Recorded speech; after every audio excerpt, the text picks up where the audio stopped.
Hey there, welcome to LearnPianoLive.com. This is an advanced lesson. So this is for students who are known by their friends as a pianist. You've got hopefully some knowledge of chords, maybe some sheet music reading, some sight reading skills. You know chords. You've been playing enough to impress almost all of your friends with your piano skills. So if that's you, you're in the right place. If you're in the lesson and it feels way too advanced, you might want to go check out yesterday's lesson, the intermediate version of this week's topic, or the lesson before that, the beginner's lesson, because those will break down the same concepts, only easier. So, but if you are an advanced student, then ask away. No question is too advanced or too obscure. So this is just all about you. You got to ask me the questions so I know what to answer and know how to help you out best. There's a couple other things I want to talk to you about too before this countdown clock gets to 0. All right, first and most important, ask a lot of questions. The way that you're going to do that is there's a couple different ways. You can jump in the chat room and talk with the other students who are logged in at the same time. I'll be watching the chat room too. You can ask your questions there. Or if it's a question that's just for me, a question about the lesson, especially if you know it's one that's going to fit best at the question and answer time at the end, then you can just put your name and your question in the box below this video, click submit, and then I will get that. Now, if you're already in the archives, if you're watching this not live, but you're watching this in the archives, then make sure at the end of the lesson you click on the survey button. You don't have to fill out the entire survey. If you want to, I'd love your feedback, but really the best part of that is that you can put your question in there, and then when you click submit, then I will get all of your questions. I'll make sure that you get them answered, whether you're in the archives or you're live. Right next to this video, there should be a PDF button and an MP3 button. Now, you don't really need those till after the lesson because I'm going to be showing you on screen the PDF and showing you how to use it. And I'll play the MP3 during the lesson too, so you know at the end of the lesson how you're going to use that. Some people, though, like to print out the PDF ahead of time, so as I'm making notes on my version, they can make the same notes on their version, but works either way. All right, this is perhaps the most important part. You need to leave the lesson when you feel like you're sufficiently challenged. So, I'm teaching these lessons, 12 to 15 lessons a month. Normally, in traditional lessons, you're getting like a lesson every other week or so. So this is just way too much for you to take in. So, the goal is for you to get some little nugget of something that you can really practice on, really work on. Once you feel like you have that, then you really don't need anything else from me. Go practice. That's where this stuff is really gonna happen. You're not going to get through this lesson and be able to play something really well. You're going to get through this lesson and have the information that you need to practice more effectively. That's really the goal here. So don't feel bad about taking off early. If you feel like halfway through the lesson you got as much as you can take in at that time, then go practice that thing, and then come back whenever you've got that thing down, or you're bored with it, or you just want to check out the next topic. Don't forget also that you've got the archives too, so if you want to see one little thing, just repeat it over and over and over. Just give me, hopefully within 24 hours after the lesson, this thing will be up in the archives, so you can just go back and watch it over and over and over and over and just get that little segment down.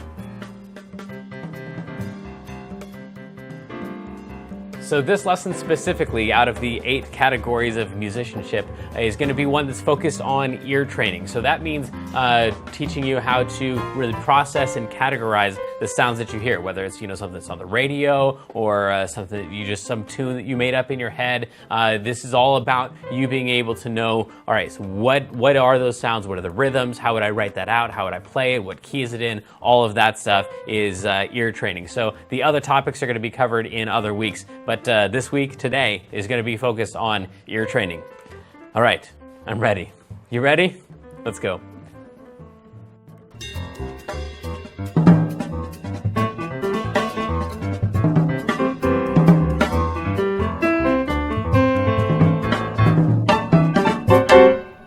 All right, sorry about the delayed start here at the beginning. We have some new equipment. Hopefully you notice a video difference, hopefully an increased quality in video, but we got some new cameras and stuff, and still trying to set all that up, but we're here. Let's go. Let's do this thing.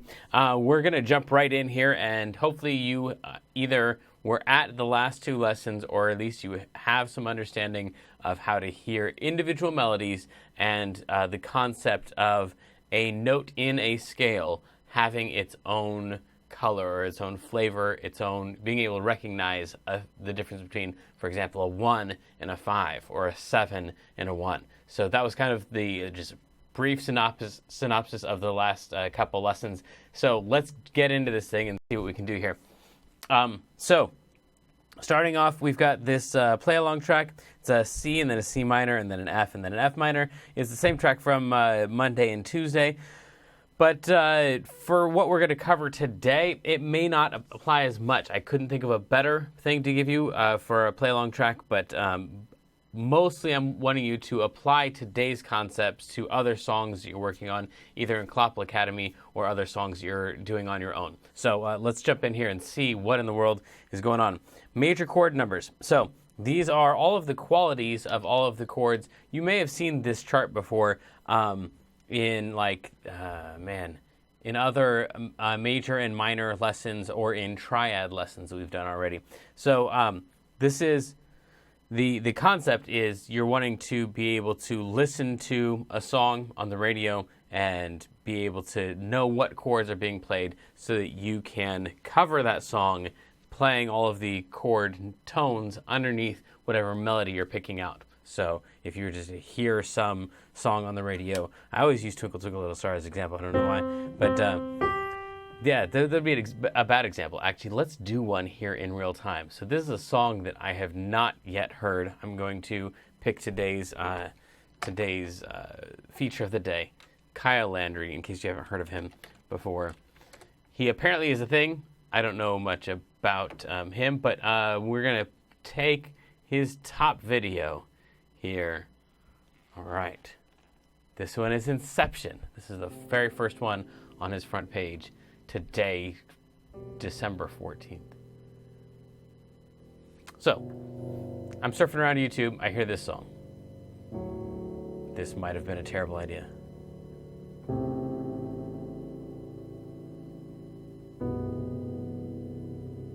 Okay, so I'm listening for first of all, what are some of the notes that he's playing? So what key are we in? That was kind of Monday's lesson. So it sounds like G, we're in G major.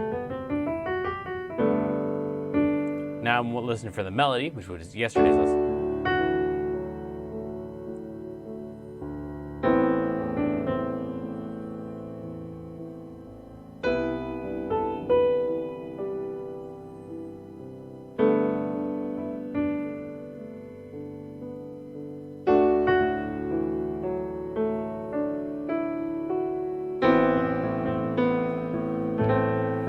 Now listen for the chords.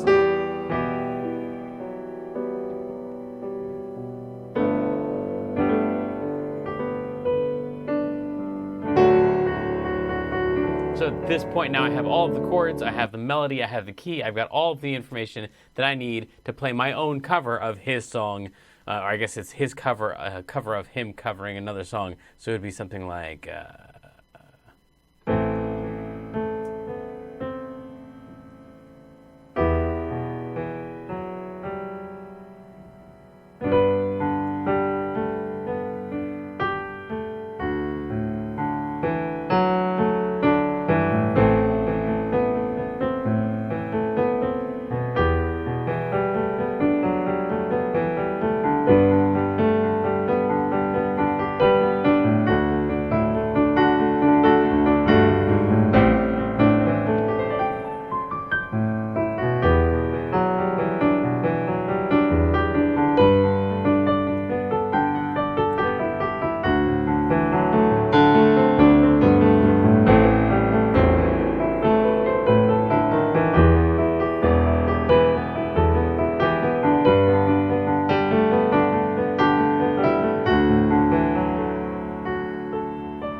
something like that would just be like an on-the-spot, listen to the first 30 seconds of the song. Now, hopefully some of that to you, if all of that made perfect sense, you feel like you'd be able to do that at the same level, then cool, you're good for today's lesson. Probably. There's some minor stuff in there that you might pick up today. But hopefully some of that seems non-magical to you. So hopefully there's a part in there where you're like, well, yeah, of course I can find a note that sounds good in there, but I don't know how you covered that whole thing or how you knew what notes to play. Or you pick out the melody. Well, yeah, I could pick out the one note melody, but that sounds stupid. How would I know how to play all that extra stuff that you did in there? That's what we're talking about today, is filling in all that extra stuff. So the part that you already know is hopefully being able to find the key. So the note inventory, as we've talked about before, and then maybe not as quick as I did it, that's fine, but if eventually you can get around to what are all the notes that are being used, and then what key is that, using some chart or some cheat tool, that's all fine. Getting to what is the key and what is the melody. The melody that I picked out, that one. Now, fortunately, the very first video on his YouTube channel, it only has 4 notes of melody that I heard so far, and only 4 chords. So I made that one particularly easy, but in pop music, that's gonna be pretty common, or like movie scores and stuff. It's a lot of repeating, looping chords. So we had that note, and then we had that note, and then we had that note, and then we had that note. And that was all in there, and hopefully you were able to pick out some of that, or at least you could conceivably see how that would be possible. So then, if you were here yesterday, you know I gave you an assignment of giving labels to each of the notes inside of the scale. So a 1 chord, I said, for me, sounds like home. That's the best definition that I have of it. It just feels like it's at rest, like it's the right thing. It's the right place to end the song. So then the 1 chord, similarly, is going to hopefully feel like home. So when we're in the key of G, the G chord is going to feel like home. The 2 chord, to me, has like an energy to it that the others don't, where it's going to be moving somewhere. The 6 chord and the 2 chord both are minor, so they're similar in that sense, but the 2 always feels like it's going to be walking up. So when I hear the 2 chord, that's the feel of the 2 chord, that whole motion of right there. Like, we're not going to stay there. We're going to be moving somewhere. So getting used to what's the sound of the 2 chord. It's like a minor version of a 4 chord. So anyway, I'm not writing much in here for you on your PDF. This is going to be your job to do a lot of this listening. And just like yesterday, you're going to want to go to that site and do some ear training on what are the chord numbers for each of the keys. So that's my key. What chord is this? Now, if you're on Clopple Academy level 5 or higher, you're already doing some of this stuff, so this may be repetitive for you, but you can't get too good at this. This is always a cool parlor trick to have, just to be able to like sit down and play any song that you hear, but it's also really helpful in playing with bands, like even really high-level jazz players and stuff. If you're playing a song and someone else in your band is playing a different chord than the one that you're used to putting in that song at that spot, then you want to be able to hear what they're playing and then adjust to fit what they're doing. So all the way from, parlor trick at a Christmas party all the way up to high-level jazz. Probably not classical. That stuff is pretty planned out. But everywhere in between, this is a very useful tool to be able to know what the chord number is that you're listening to. So on this chart, I've given you all of the chord numbers, just in number. And then if you're doing like the Clopple Academy thing, or if you're taking lessons with someone doing Royal Conservatory or CM or something like that, the classical notation for it. So capital Roman numerals for all the major chords, and then lowercase Roman numerals for all of the minor chords, and then of course we have the diminished chord right there. And then chord quality, so the 1 chord in a major key is generally going to be major. The chord quality of a 2 chord is generally going to be minor. In fact, always minor, unless they alter it somehow on purpose, and they'll tell you if they alter it. The 3 chord is going to be a minor. The 4 chord is going to be a major, and so on. And then the 1 chord, if you want to add a 7 onto it, the quality of that's going to be a major 7. So if you have a 1 chord, in the key of C, for example, and you just go every other note, if you go every other note again and throw that last note on there, that's going to be a major 7 chord in every single case. So we have major 7 for a 1 chord. A 2 chord is going to be minor 7.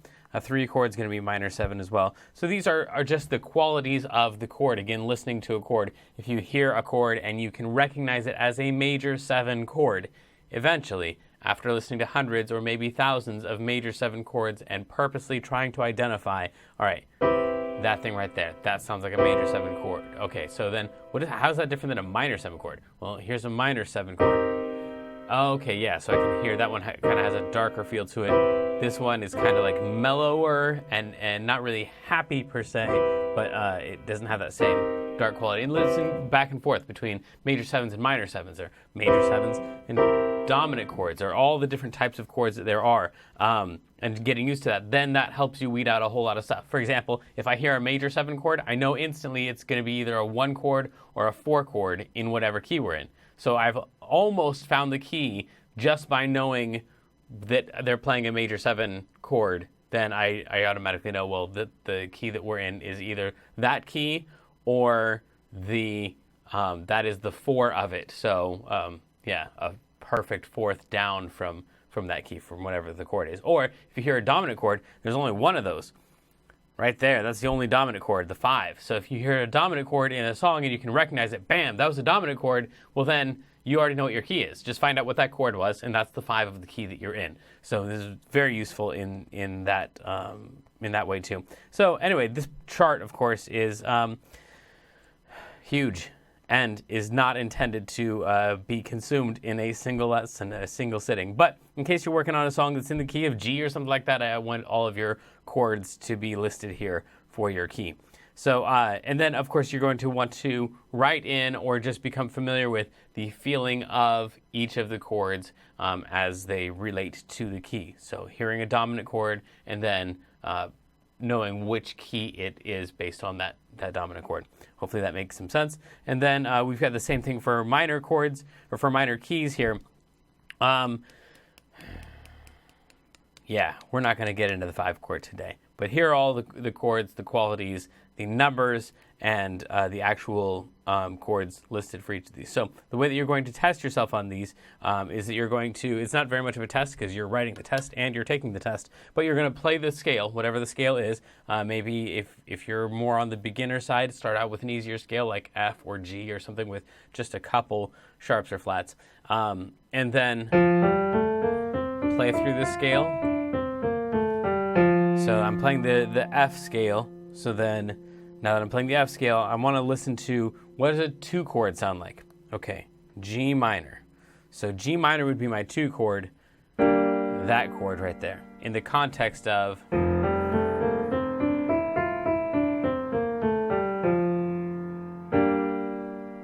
bam. Okay, so that's my 2 chord. And then you can go to other ear training websites and stuff and test yourself and have them do that, only you're obviously not writing the test. So anyway, that right there will help out a whole lot. The minor keys, that's going to be super advanced, but this is a super advanced lesson. So if you're here, I'm assuming that I guess maybe you're ready for some of that. If you're not, that's fine. Again, take whatever nuggets you can from the lesson and throw away the rest.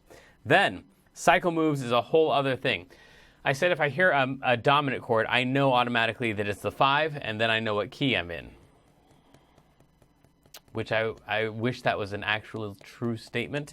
The actual truth is some songs change keys inside of the song. So you need to be able to hear the key changes. The most common types of key changes happen within the cycle. So any of these chords, if you make it dominant, it's going to want to move to the next chord counterclockwise in the circle of fifths. And you've probably seen this thing in 500 million lessons now, because it just keeps showing up as this useful tool in all kinds of situations. But so the D7, for example, is going to want to go to a G. So if you hear a D7, that's going to want to go to a G. If you hear a G7, that's going to want to go to a C.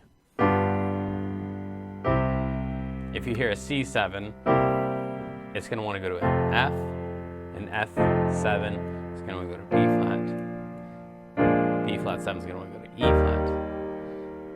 E flat 7, and so on and so forth. So it's important to be able to hear these chord changes as well, all the cycle moves, in addition to knowing what is the, now, I'm sorry, maybe I should finish the sentence first. So in addition to knowing all the numbers and being able to hear the number, hey, that sounds like a 2 chord, hey, that sounds like a 6 chord, then that sounds like a 4 chord, and then wait a second, that was a cycle move right there off of the 4 chord. That's what we're going for eventually, is being able to hear all the numbers and then cycle moves. You don't have to know the individual cycle moves. So we're not listening for, hey, I think that was an E flat to an A flat. I can't do that myself. There are people with perfect pitch who can, but it's not a necessary tool, I guess. Maybe I would feel differently if I could do that.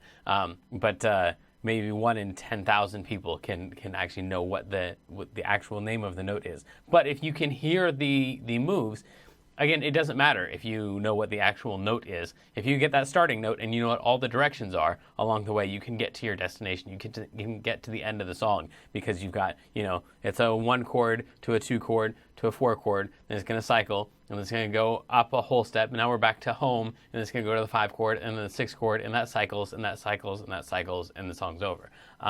So you'll get to the end of the song one way or another. So the goal is not to memorize the sounds of each of these individual moves, but to just get used to the sound of a cycle move, which one great way to do that is to play through the circle of fifths. So if that seems like it keeps coming up as an assignment, it's because that keeps coming up as an assignment. That's going to be pretty important. So let's get to our feature of the day. We'll do our wrap up and then see what our questions are. Today it's going to be Kyle Landry. So apparently this is a dude. Aside from like what I listened to today, that probably doubled the amount of Kyle Landry that I've listened to in my life. But he is very popular among you all. So I assume that he's cool in awesome, awesome ways. And if you haven't heard of him, you should go check him out, because apparently that's what a lot of piano students are listening to, is Kyle Landry, our YouTuber of the day. Let's do our wrap up and then we'll get to your questions. We talked about the circle of fifths and how it's important to be able to hear cycle moves. And the most convincing cycle move is the dominant chord to the next chord in the cycle, in the circle of fifths, if you're moving counterclockwise on this one. I know people who write this circle of fifths what I would call backwards. They would call my way backwards, where they put the flats on this side and they put the sharps on this side. And so that for theirs, you'd have to move clockwise through the circle of fifths, but it doesn't really matter which way you go. This is just the way that I have it. So anyway, it's a circle, so you're going to get to the same chords no matter how you write it up. But anyway, in mine, you're going counterclockwise. G to C to F to B flat to E flat to A flat.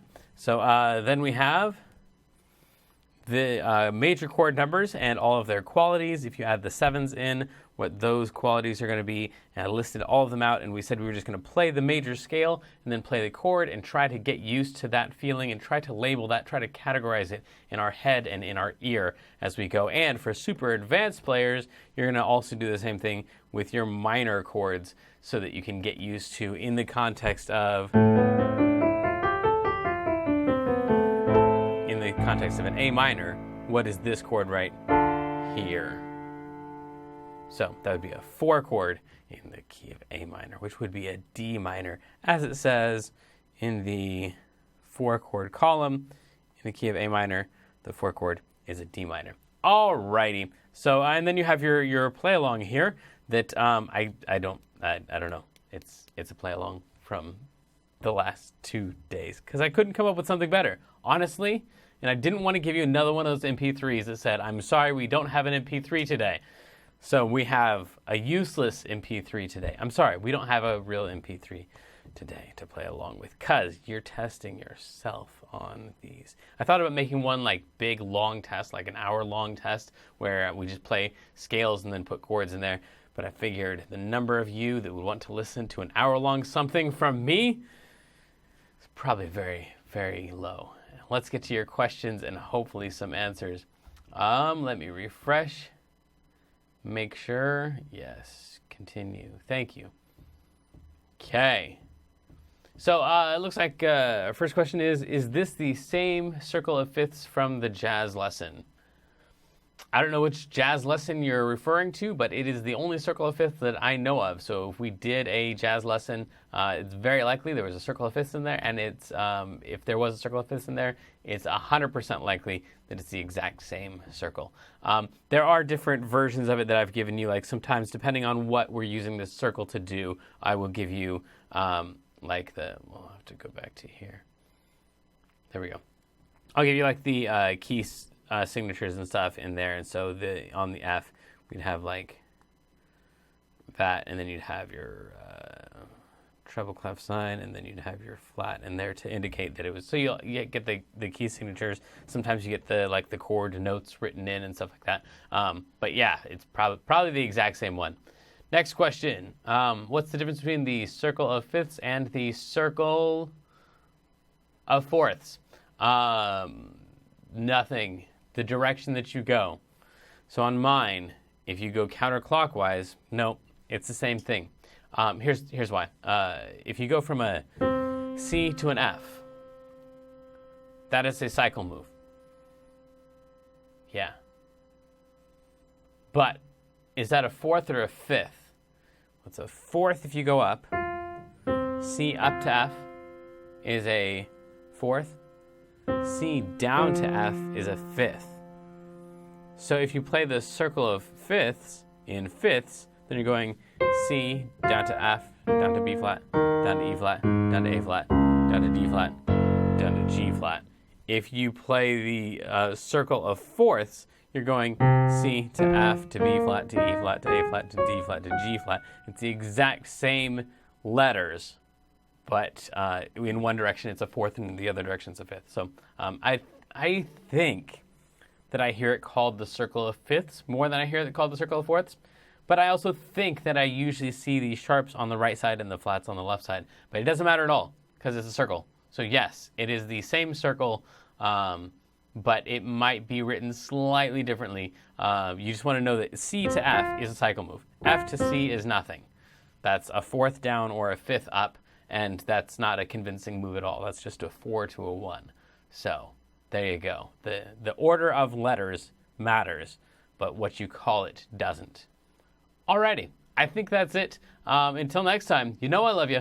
Good luck. And tell me in the survey and stuff how the video quality was for you now that we've got this new equipment in here, new headphones and microphones and stuff like that. So let me know how your experience was. And until next time. Good luck. Have fun.